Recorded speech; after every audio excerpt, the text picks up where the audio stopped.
So welcome back, everybody, and we're moving straight on. So I hope you're all still with us, and we're moving straight on now to our next session, which is going to be looking at space-based connectivity. So there's been a number of really exciting innovations over the last few years within the space sector. It's such a fast moving industry with some of the new models and things that are emerging. So we thought it'd be good to have a session focusing specifically on that and how that maybe affects the spectrum needs and licensing models and things for the sector. So really looking forward to this session.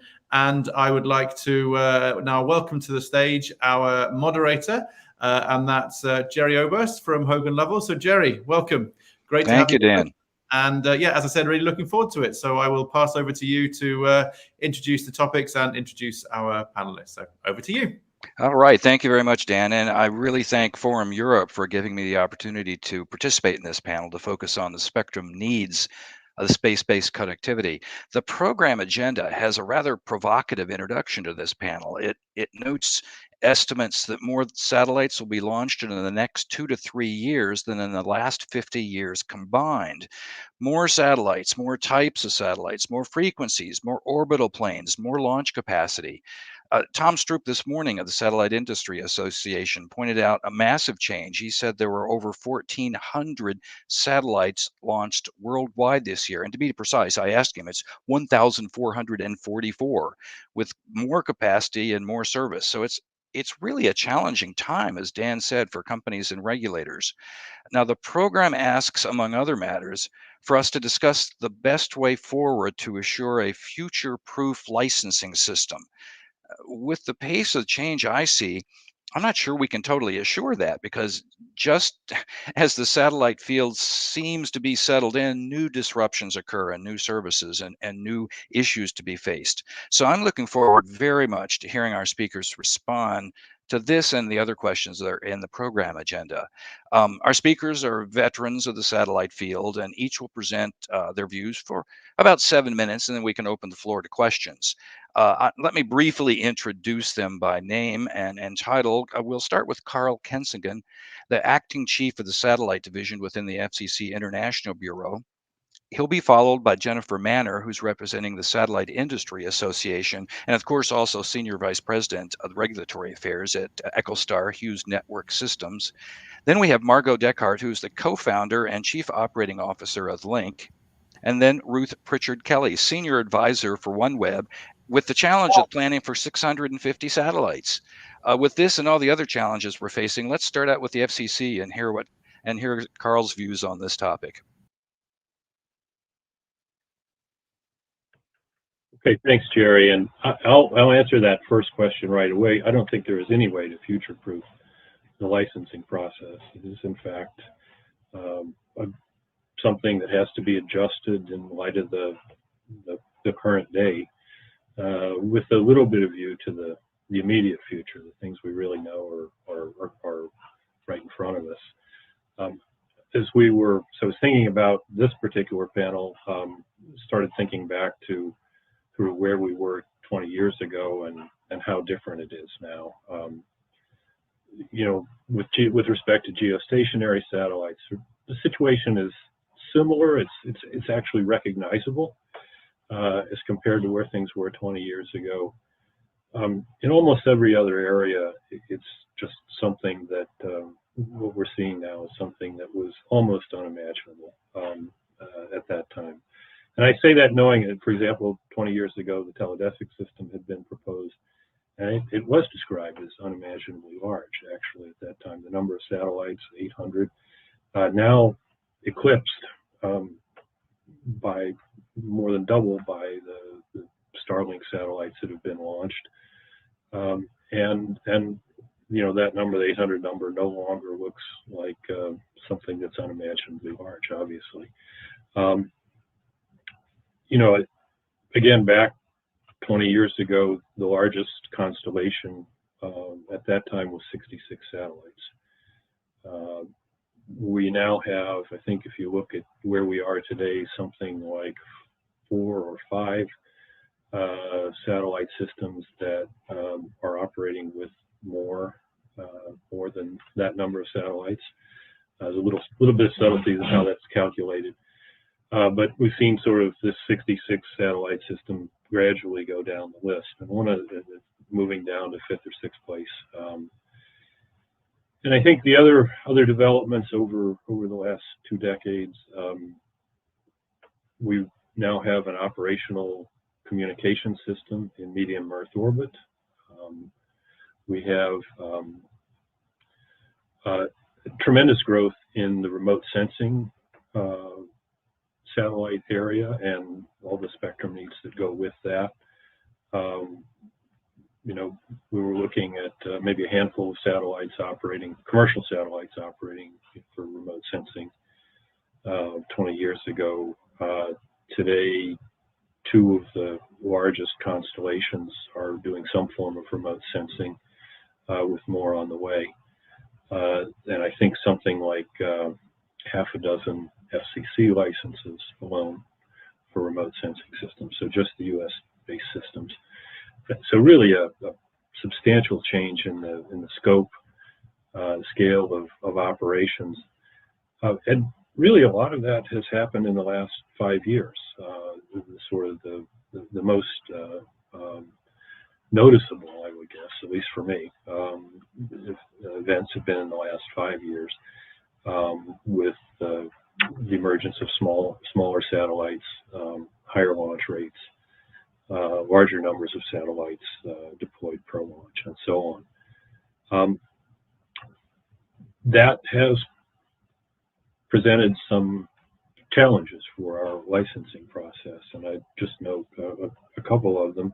I think we had anticipated in 20 years ago, roughly 20 years ago, the need to distinguish between geostationary and non-geostationary satellite systems.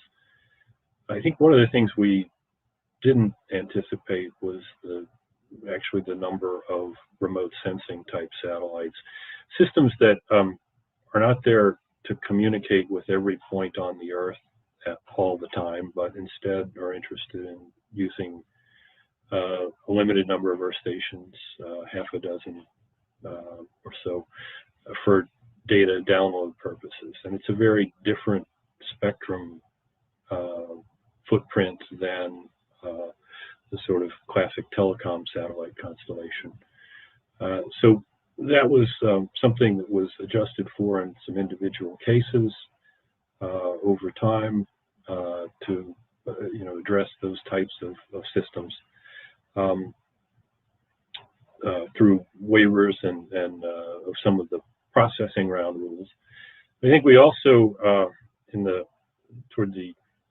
over the last 5 years realized that, particularly with smaller systems and with new entrants, one of the things that the licensing system had sort of presumed was that almost that a system will go from 0 to 60 in a second, in a very short period of time. And I think we realized as over the last few years that having some stepping stones, some smaller or simpler processes for the early stages of operations would be quite helpful, and wouldn't force, would avoid both the regulator and the companies who are seeking to deploy systems trying to fit a sort of a square peg fully deployed NGSO constellation into a round hole of a startup operation. And so the Commission has adopted a small satellite licensing process that's designed to address these sort of quick turnover early phase projects with a small number of satellites and some indicators of fairly low risk and a limited spectral footprint. And so those are the sort of criteria that have been developed. We're seeing a number of applications, a number of licenses issued, and actually a number of satellites now operating under that system. And so I think that has been, one of the significant developments in the licensing process. The other thing, and it's easy to kind of overlook this, but because nobody likes to sort of do the accountant thing of pulling out the fee table and, counting the, putting the green eye shade on and so on. But we have been doing some work in updating the fee structure for satellite systems, and hopefully that will also change somewhat. We had this really large disparity between non-geostationary satellite fees and geostationary fees, and I guess probably, if you're looking at it, also experimental licensing fees, a huge disparity there. And so we've been, as a part of the reworking of the fee structure, trying to address some of those concerns. And hopefully, as we move forward, that will also help companies as they're trying to deploy new and interesting systems. So I think maybe I'll pause there and look forward to your questions. Topics in the course of this whole panel, because they're obviously affecting the entire sector and a lot of the operations of the people that are involved in speaking here. Jennifer Manor is our next speaker, and Jennifer, you're representing the views of the Satellite Industry Association. What can you tell us about what SIA is up to now? So first off, let me thank you for having me here today on behalf of SIA. And as you correctly said, we are the voice of the U.S. satellite industry.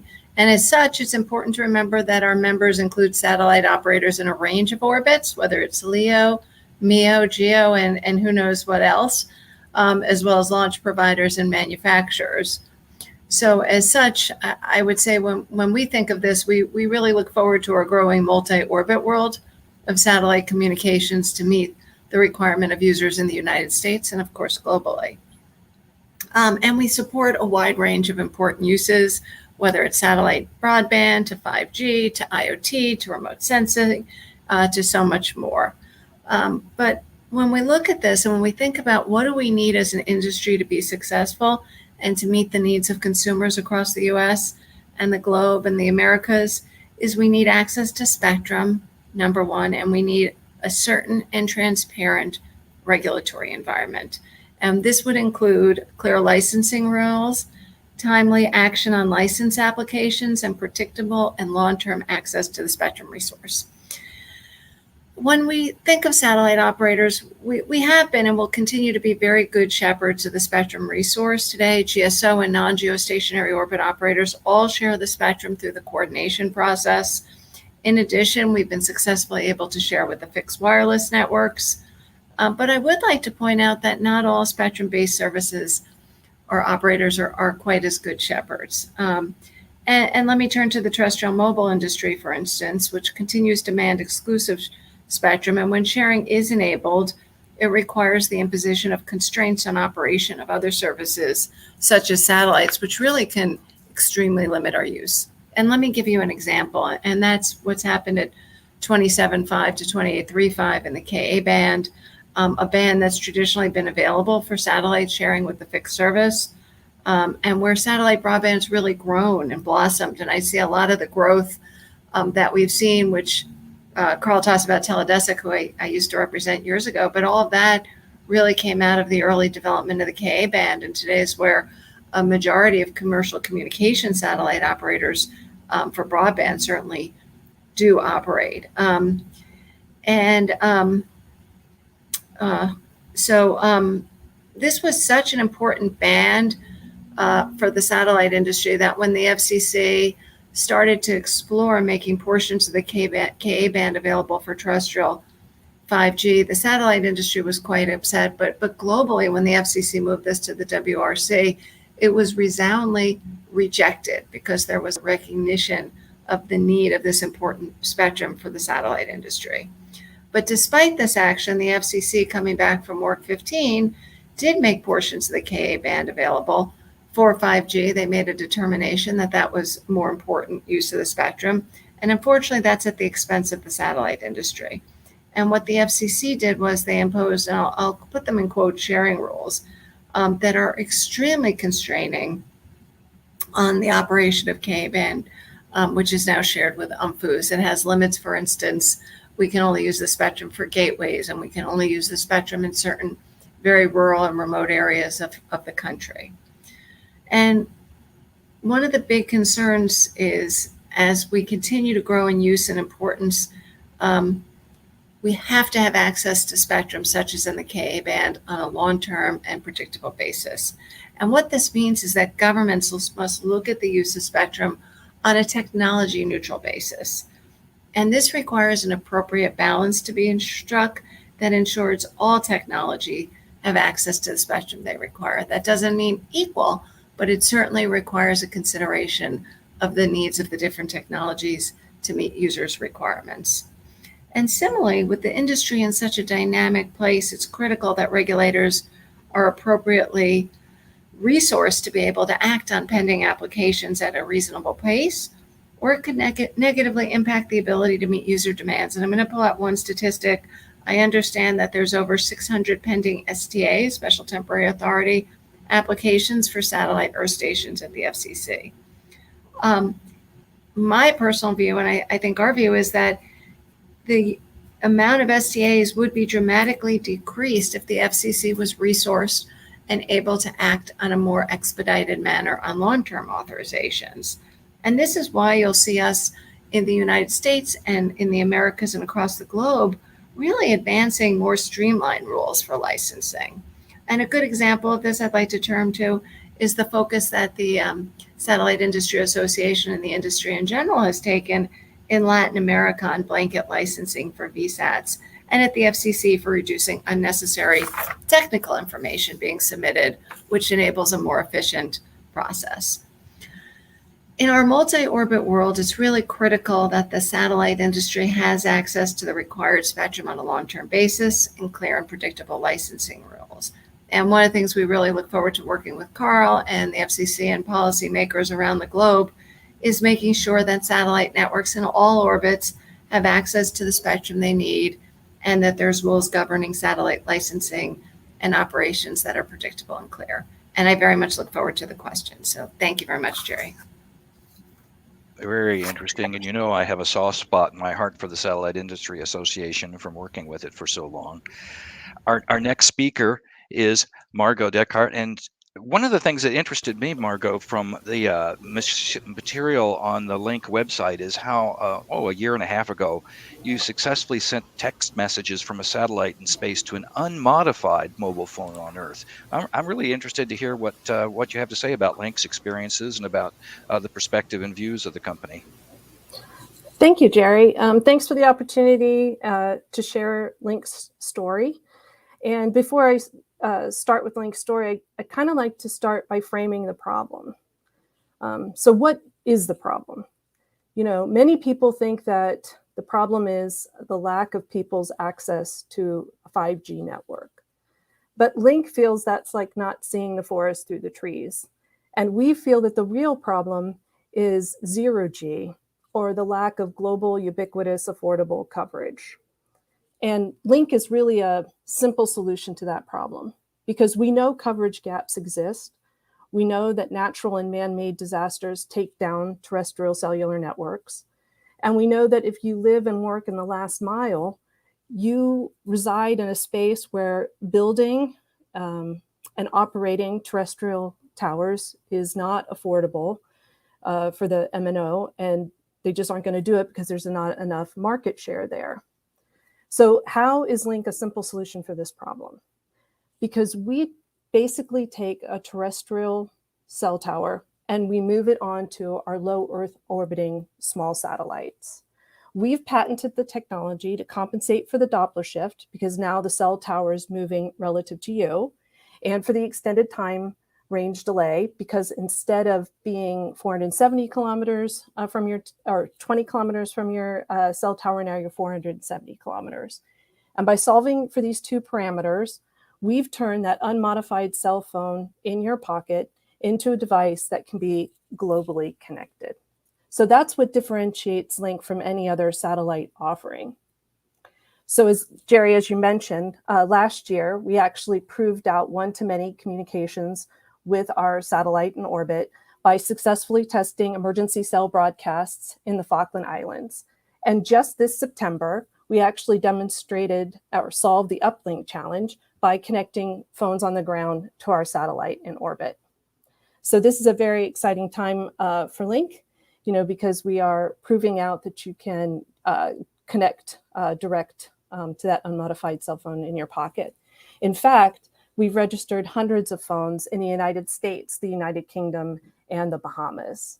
With our 5th tower in orbit, we've actually been able to have one of our MNO partners alive in the Bahamas independently validate our technology. So Link is that satellite front haul, that new, satellite offering that wasn't even conceived of years ago, that regulations weren't written for years ago. So we are that new technology that people hadn't planned for. And so Link partners with mobile network operators. They bring the customer and the spectrum, and we bring that infrastructure that extends their coverage to fill in their coverage gaps and also give them a resilient backup when their network goes down for whatever reason. So I want to drive home how important solving the 0G problem is. So 75% of the world's poor live in rural communities where they don't have connectivity and they don't have access to basic services like healthcare. In the 2014 Ebola pandemic, more than 11,000 people died, and it was traced back to a single 2-year-old boy in Guinea who lived in an area where there was no connectivity and no access to healthcare. In fact, Link was actually born out of my work in the 2014 Ebola pandemic crisis response, when I was tasked to see how BGAN units that were deployed to forward field hospitals were utilized.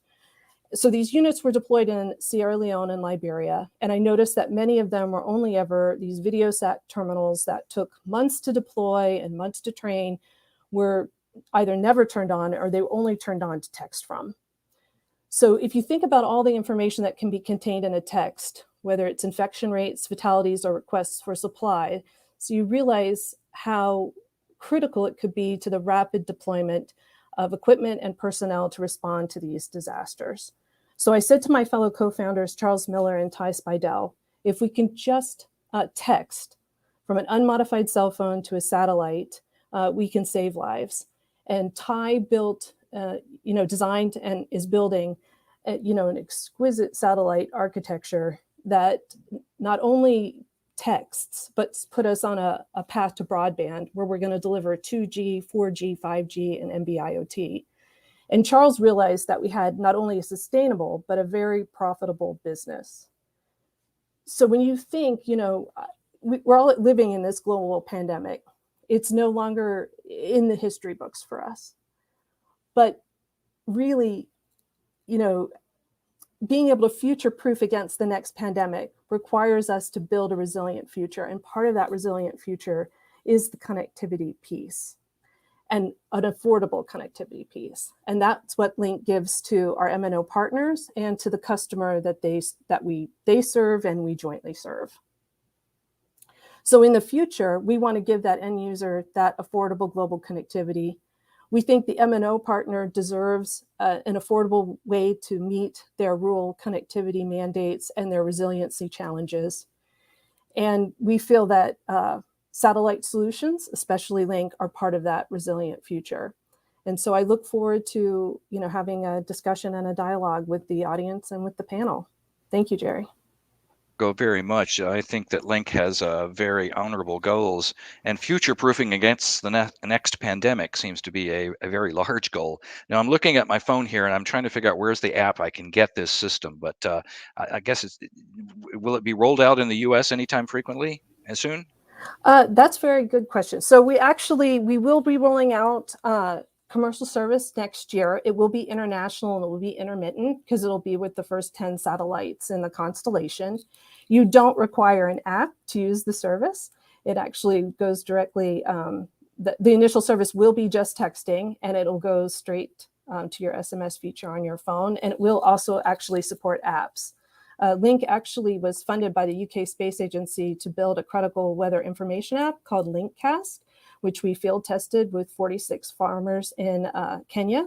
And it provides them critical weather information so they know when to plant crops or when to harvest crops. And it can also be used to provide them with critical health information like how to protect themselves against COVID and where to get healthcare services. Interesting. Well, I look forward to more questions from the audience and further discussion on that. Now, when you speak about rolling out systems, our next speaker, Ruth Pritchard Kelly, certainly has experience of rolling out systems, and a very large one indeed. Ruth, I'm very interested to see your presentation. Let's hear your views on all of this. Thanks, Jerry, and thanks, Forum Global. Jordan, I guess you can start the presentation. I've been asked to tell a little bit about the LEO technology in general, and of course, a little bit about OneWeb specifically. So Jordan, can we get going? We can move right on to slide 2. Yes, there we go.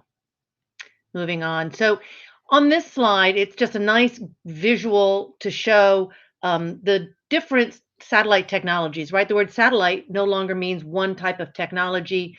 Most traditional satellites are out at the geostationary orbit.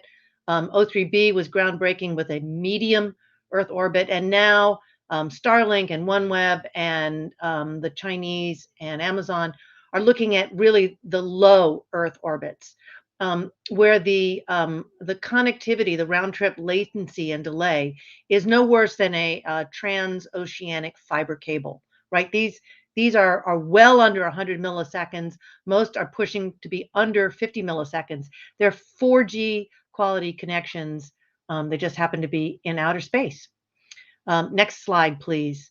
I think Carl talked about seeing this incredible uptick in demand just in the last 5 years, or rather in applications for these kinds of low Earth orbit constellations.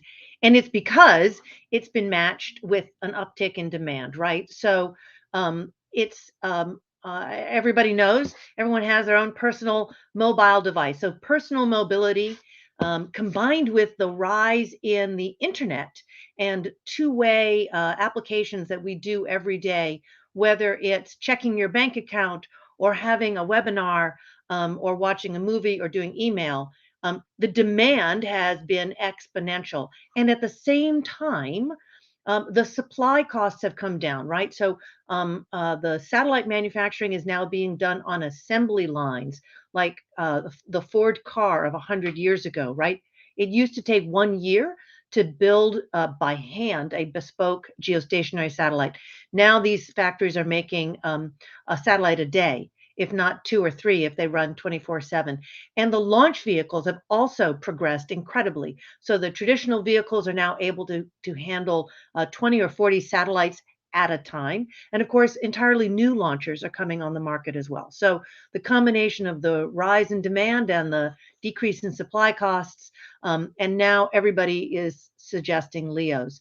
And they really will fill a technology gap that is not currently provided. Next slide, please. I think everybody on this webinar probably has heard about OneWeb's bankruptcy. If nothing else, it was fairly spectacular. It happened at the same time as the pandemic. Not a coincidence. The financial markets dried up at the same time. The incredible story really is that the Barty Group stepped forward. It had been an early investor and stepped back over the years, but couldn't believe that an in-orbit system, we had nearly 100 satellites in orbit already, all of them working. There was no way it was going to be deorbited. And so Barty asked the UK government to step in to support as well. They brought us out of bankruptcy in the fall. By the end of the year, we were launching again. In 2021, 2 of our main investors, including Jennifer's company Hughes, came back, as well as SoftBank, and the 2 big new investors are Eutelsat, the European satellite conglomerate, and Hanwha, a Korean aerospace company. And so we are fully funded beyond our first generation. We are already beginning to plan the second generation. It's a very exciting time. I just want to point out on the very bottom right of this slide, responsible space. Carl has spoken about this as well. So these constellations are on record as thinking they'll need hundreds, if not thousands, if not tens of thousands of satellites, which makes everyone very nervous. And so OneWeb is on record as being committed to the responsible and sustainable use of outer space. We've committed to deorbit our satellites post-mission, and we're working with the entire rest of the world to keep the skies open to all. It's important to everyone, right? Next slide, please. And this slide is just a nice layout here showing the users will use the KU band. This is a spectrum forum, and the connection from the constellation down to our main gateways, there are 40 or 50 around the world, is at the KA band. And as Jennifer has also pointed out, I want to make clear, every single one of these LEO constellations, including the Chinese and the Russian systems, are designed to use the KA band, at least for their gateways. And several of them also use the KA band for their user terminals. So any suggestion that, say, a terrestrial component of 5G ought to have a piece of that band is really short-sighted. The 28 gig band is already deeply used by the satellite industry, and will continue to be as well. On the bottom left, you see two little domes over our traditional looking dishes. The domes are there for protection from wind or cold weather. But also down there, you see the flat panel, which is the goal of all of these LEOs, is to have a single electronically steered, not mechanically steered, flat panel antenna that could be put on anything, including a car or airplane. Next slide, please. Oh, here's a close-up of what I just talked about. So we can move right on to the last slide, which is just a graphic in case it's helpful. We can serve almost any market, these LEOs, not just OneWeb. OneWeb is going to be a wholesaler going, B2B to the mobile network operators or large enterprises or governments of the world. But certainly Starlink and some others are also considering direct to user, commercial, residential, broadband. But look, you can put these antennas on anything, right? And that's the idea. And they can be used in the air or at sea as well as on land. And that is my presentation. Thank you. Thank you for that presentation, Ruth. That was very instructive. I like the wrap up there. And it leads into one of the questions that's actually presented in the agenda. Several of you have mentioned the differences between the traditional GSO satellite networks and the pace of change we have now with our new NGSO satellites, numerous new launches, numerous new networks and constellations. One of the questions in the agenda asks, is the current FCC framework essentially appropriate for the new GSO systems? It says it's basically designed for GSO satellite networks. And is this still appropriate for the more complex systems we see? We're seeing multi-frequency applications, mega constellations, numerous processing rounds. What are the panelists' views on whether we need to in some way modify the processing round approach or the licensing approach here? Who wants to put up their hand on that one? Ruth. Start, I suppose. I always have something to say. Go ahead, Ruth, actually. I would say, if the FCC is ready to speak, that would be much more interesting. Yes. Carl, you're on the hook. Sure, okay.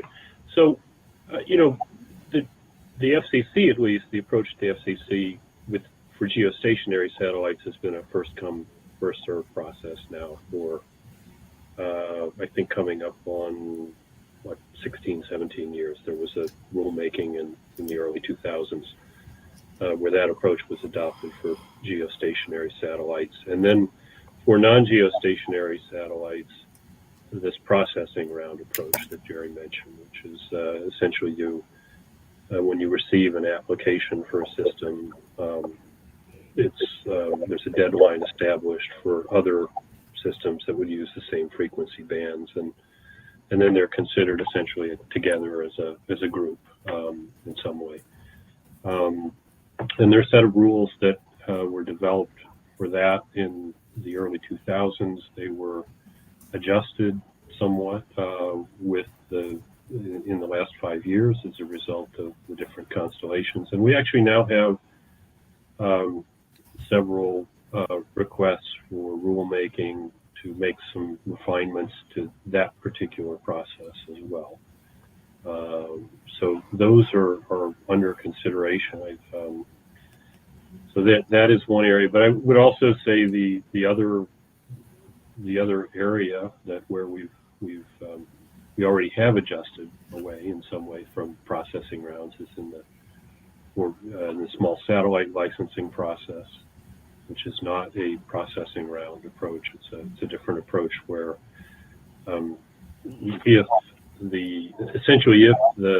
from a spectrum standpoint, the operator can coexist with future operations without materially constraining them. That's essentially the touchstone for not having a processing round approach. So we've done that, and I think also for remote sensing satellites, there has been through waivers a similar approach. Again, these are for systems that have smaller numbers of Earth stations, a few located typically at northern latitudes. Those are very favorable for those types of systems.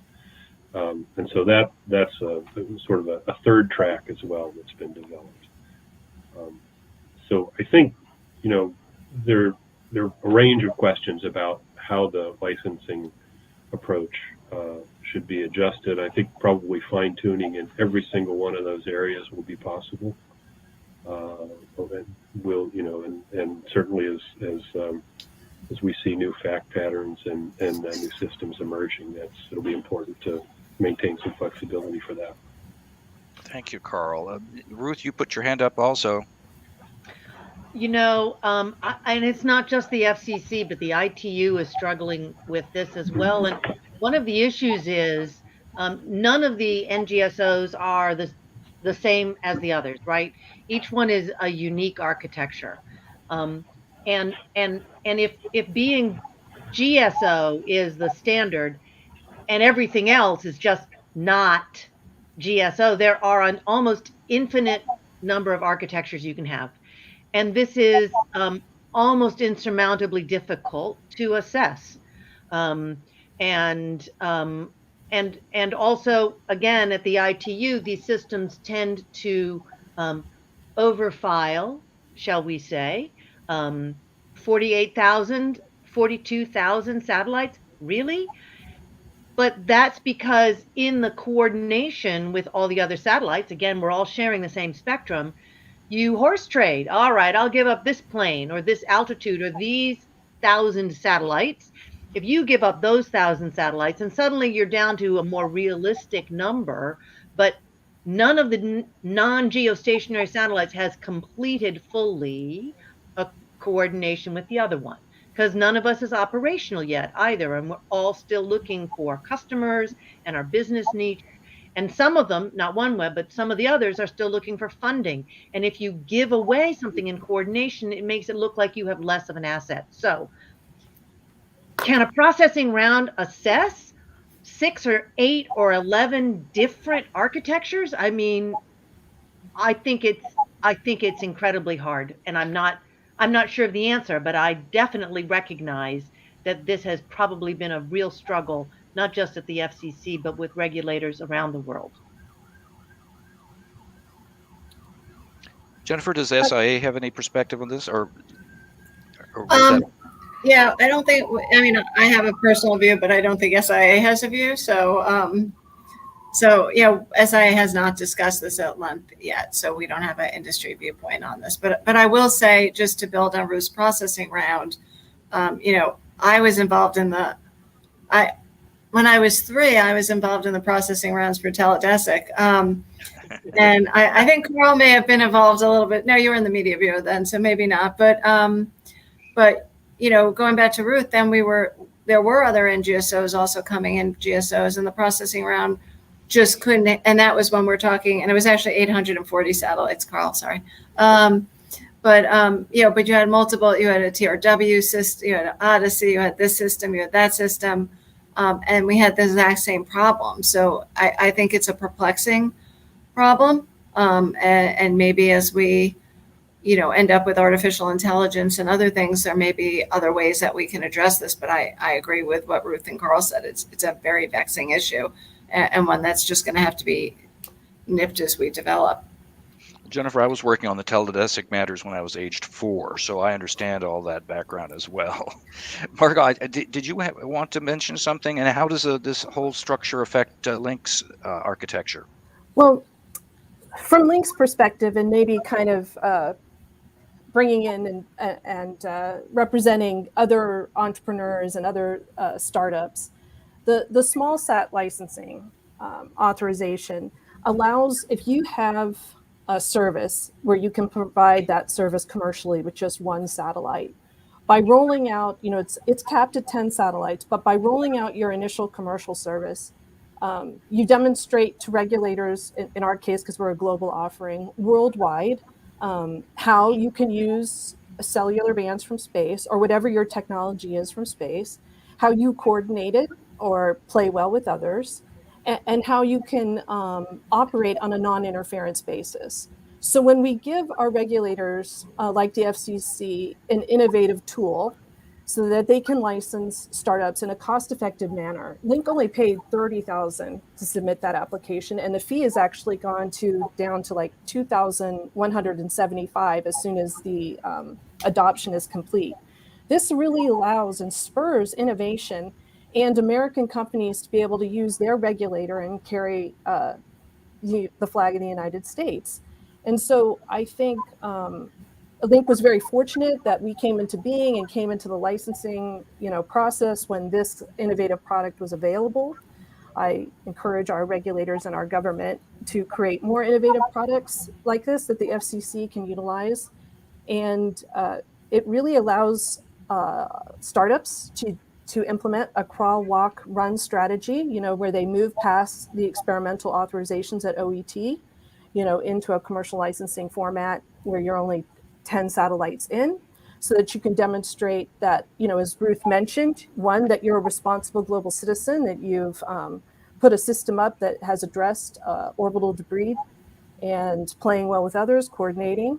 And so I really think those innovative tools are actually key to future proofing. Mm-hmm, mm-hmm. Thank you. By the way, I want to mention that if the audience has questions, please do send them through on the chat function, because we want to get you as involved in this as our speakers are. One area that has recently come into play is the FCC recently received comments and reply comments on spectrum for launch vehicles, launch and reentry vehicles. And that seems to be an issue which affects the entire sector, no matter what type of satellite service you're talking about.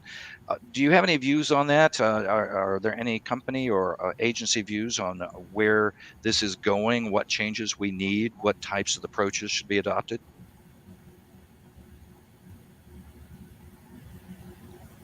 Any hands up?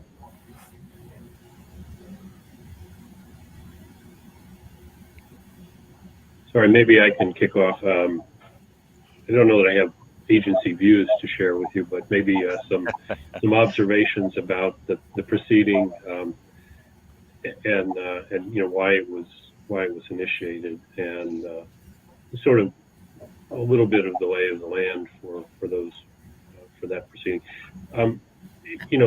The launches have been handled, and again, if you go back 10 years, we were talking about really a handful of events every year, maybe 2 handfuls, been handled through our experimental licensing process, through special temporary authorities and so on. One of the things that happens with launches is many of them use frequencies that are traditionally used for government missions, and a number of the bands are limited, in fact, in the domestic allocations to the U.S. domestic allocations to government use. So the proceeding was to try and bring some of the regulatory provisions a little closer to what the reality is in the market today, which is a lot of commercial launches, much more frequent use, and so on. And in some ways try to streamline a process which maybe works well for a few discrete events a year, but as you scale it up, it starts to show some of its limitations. So I think that's the gist of that proceeding. One of the bands involved there is the S band, and I think there it's a challenging band for many reasons. It's multi-user, many distinctive types of users, and so on. And I think I would think it's fair to say a fair amount of interest in use of those frequencies for on-orbit space operations, not just launch activity. So we do have a number of operators who are interested in using those frequencies. The radios are relatively easily available and proven, generally for the most part. And so, there is that interest. Our colleagues in the federal government have, I think, very clear from their comments, I won't sort of put words in their mouth, but very clear from their comments that they have concerns about the impact of those uses on federal operations. And so we'll see how that dynamic and a discussion about that plays out in the days ahead. But I would say there's certainly some tension. All right. Well, thank you, Carl. And Jennifer, SIA filed comments. I don't mean to put you on the spot, but what's your perspective on this? Sure, and you can always put me on the spot, Jerry. So in our comments, we supported the creation of a nationwide non-exclusive licensing model to support commercial space launch and reentry operations. And we think that there needs to be an appropriate body who can work to deconflict spectrum usage among the launch operators. So, kind of have a requirement for coordination and deconfliction procedures in licenses.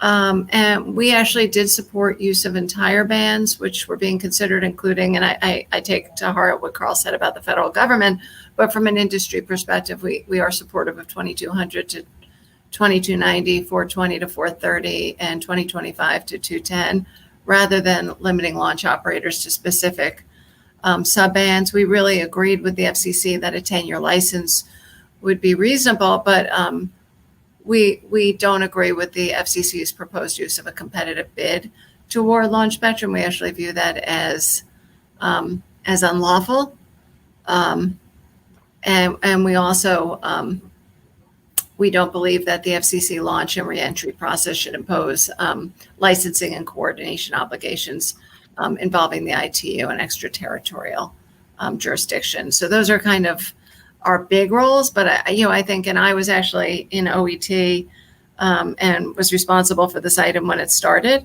And so, I do think it was important then, and that was back in, God, I must have been 7 then, Jerry. Back in 2000, I want to say 2012 is when I left the FCC.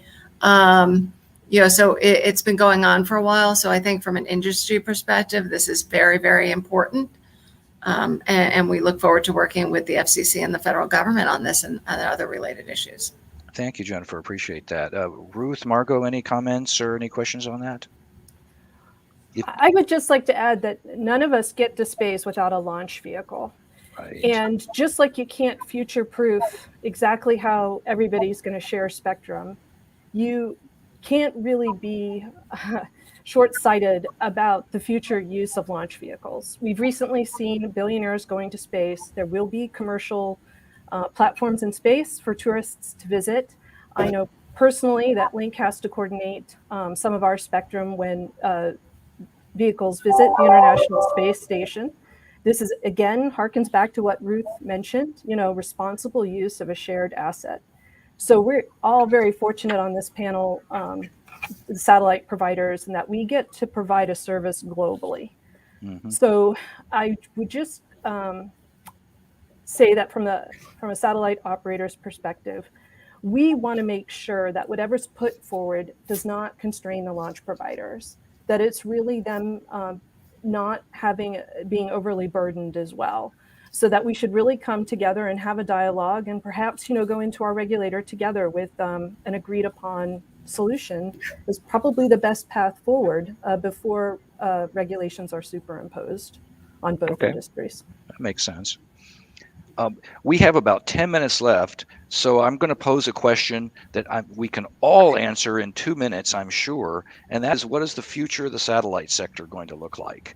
It came in from the chat line. Where do the panelists see us being in 10 years' time, and what impact will have this on spectrum availability? So now we got 10 minutes. Can we answer the future, and can we future-proof it? And Jennifer's waving her hand. I think she really wants to speak about this one. So I love this question. So, and I'm sure I'll be 100% wrong. But I think the exciting part here, which we haven't touched on, is we are a part of the ecosystem. This is a much different world than when Jerry and I were 3 or 4 years of age. Ruth probably not even born, Carl in diapers, Margot, we don't even know where you were then. But I think we're in this world now where, we're included, satellites going to be included in March in the 3GPP standards. Where, the chairwoman spoke this morning about 6G, and one of the things she didn't really talk about was what it looks like and everything. And I've done a fair amount of work in this area. Is we're going to this Internet of the Senses if it achieves what it's supposed to be. And anything you read talks about the increasing role for satellite. And I think you're going to see an increasing role and a decreasing awareness of technology. We're moving from what I would call maybe years ago facilities-based or infrastructure model to a services-based model. Ruth doesn't really care how she gets her service, but if she can use her cell phone to access a text in the middle of nowhere during an emergency, that's a good thing. She doesn't care if she's using links. She doesn't care if she's using a high altitude platform. She doesn't care. She just wants service. So I think in 10 years, I'm really optimistic with the change in how the standards bodies work, with the change in the technology that we're seeing, where we're finally getting to cost-effective small satellite devices, which, let's be honest, was probably one of the killers for Teledesk, in the 90s, was you couldn't quite make the ground equipment affordable. You're in a very different place, but that also puts additional strain on spectrum.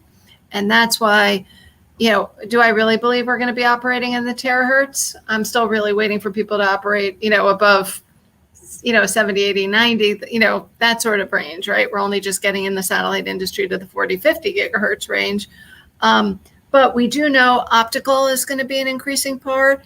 We know that quantum, certainly for carrying keys, if not other things. So I also think you're going to see an increase in the technologies that are used in space. And then finally, I think we also seriously have to think about what's the regime off of Earth. We have Nokia putting on a 5G network. There's satellites that already do provide services, out there. And that's all going to have to be, you're really going to have to think about spectrum as a 3-dimensional model and move away from what has traditionally been a 2-dimensional. So I will start there. Thank you, Jennifer. Carla, I'm going to leave you for last because you said at the beginning there was no way to future-proof the system. So I'm going to give you the last word on this. And I think I'm going to insist that Ruth tell us what she thinks the future of the satellite sector looks like. 2 minutes. Okay, and it's not just because I work for a LEO, but I think that in 10 years, there will be more non-geostationary than geostationary. I think the geostationary satellite is ideal for a point to multi-point one-way broadcast. No technology is better, but that isn't how we use our devices. We need two-way and as close to instantaneous as possible. So I think the NGSOs are going to be the majority. The GSOs are going to be 1/10 of what they were. I think that we will have not just inter-satellite links, but inter-constellation links. What Jennifer and Margot have both talked about, right? The end user does not care how we get the connectivity. It will go the most efficient way. Which way has the least latency? I'm going to go from a geo to a non-geo to a platform to something terrestrial. I don't care. You guys figure it out. So in 10 years, I think those kinds of links will be there. And yes, we're going to have to move up in the spectrum, right? We've seen it happen for, I was in diapers when the Ka band ACTS satellite was being tested by NASA, and the engineers were like, Ka band, that's ridiculous. And yet it's the workhorse of the satellite industry now. So V band, Q band, E band, we have to find ways to make those useful for our gateways. And I think that some of the other technologies will go by the wayside. Some of the point-to-point fixed microwave is just not going to be very attractive anymore when everyone has this with them. Why not just use this for the communication? That makes a lot of sense. Thank you, Ruth. Margot, I would expect in 10 years you would have gone through your phase 1, your phase 2, you'd be deeply into phase 3 on your LEO structure. What do you see the future of the satellite sector looking in 10 years? Well, I'm going to reflect a little bit of what both Jennifer and Ruth said. So in the next 5 years, we're going to start to save lives using the LEO system. We're going to have firefighters battling at the edge in California, connected to their command post through a link. You're going to see OneWeb's terminal deployed and providing services to militaries and to governments, also providing life-saving services. So I think regulators are in the process of seeing how these technologies are going to be brought into use and providing a landscape for them to keep innovating and keep saving lives. And Okay. I think in the 5 to 10 years, you'll start to see, as Jennifer mentioned, you'll see people starting to look outside of low Earth orbit and towards the moon. And so that'll begin to challenge how we look at spectrum and indeed look at it in a 3D perspective. And then to go back to what Ruth said, you're going to see a drive towards interoperability in order to provide not only secured access to comms and to meet a growing world's need for connectivity. Interoperability is going to be key. You're going to see traffic move from satellite system to satellite system. You're going to see it come up, go down, go in between. And I really think that's the future for these satellite systems. All right, Carl, I saved you for last, and I'm expecting in 10 years those 600 STAs will be gone. So what do you see the future of the satellite field in 10 years? Actually, and we quite a few of those STAs are already gone, so we're working on that. So 3 things, and 2 of them have already been mentioned. The moon, we have a number of commercial missions planned for the moon, and we'll have spectrum operations in and around the moon. Intersatellite links, increasingly seeing experimentation with use of existing facilities for intersatellite links, essentially treating a satellite like an Earth station, a corresponding Earth station in networks. And so I think that's another area. And then the third I'll mention, which I think maybe 10 years from now we will see some kind of functioning active debris removal system with its own spectrum requirements as well. And I hope I'm wrong about that, and it's actually sooner. I think that's an important technology, and we see certainly some activity with satellite servicing missions already. That's pretty spectacular if you look at the pictures and the videos and so on. So, well, these active debris so those systems, are the 3 I think. Would they not be using you say they would need their own dedicated type of communications? Well, I think one of the areas that we will need to look at in the years ahead are exactly what the requirements are for those systems and where they can be met. A lot of them are pointing to the S-band. I think certainly some of the demonstration missions have used those, or to customer spectrum. So if you're servicing a customer, utilizing some portion of the customer's frequency assignment. But that's a whole smorgasbord of types of operations and a wide variety of factual scenarios. And I think that's something we'll need to be addressing as we move forward over the next 10 years.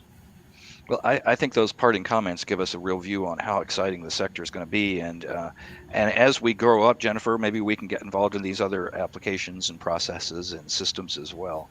Now, Dan is signaling. He's thanking everyone for a great session. And I think this brings our session to an end with still a million other questions we could have raised to match the million other satellites that seem to be on the launch pad. Thanks so much to everyone for participating. I really enjoyed it. Thank you.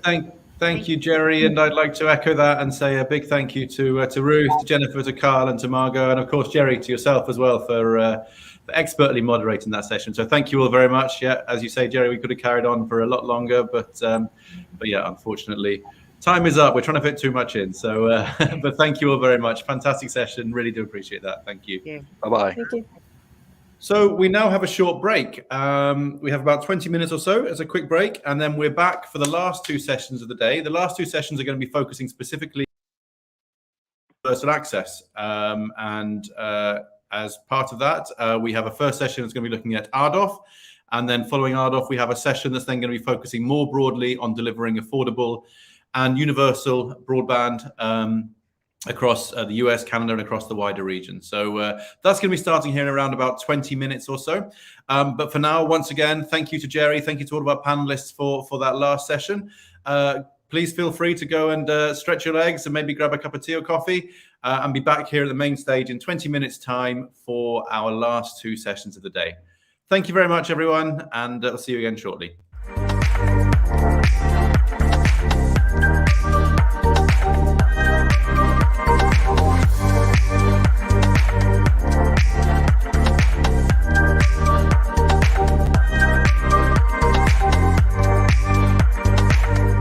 Since the beginning, the World Wide Web has never been worldwide. But OneWeb's new and truly global 5G-ready network will fix that. Say you're working on the edge of the world and need to do a video call. Perhaps you're mid-ocean or mid-air. Wherever you are, you'll have a signal.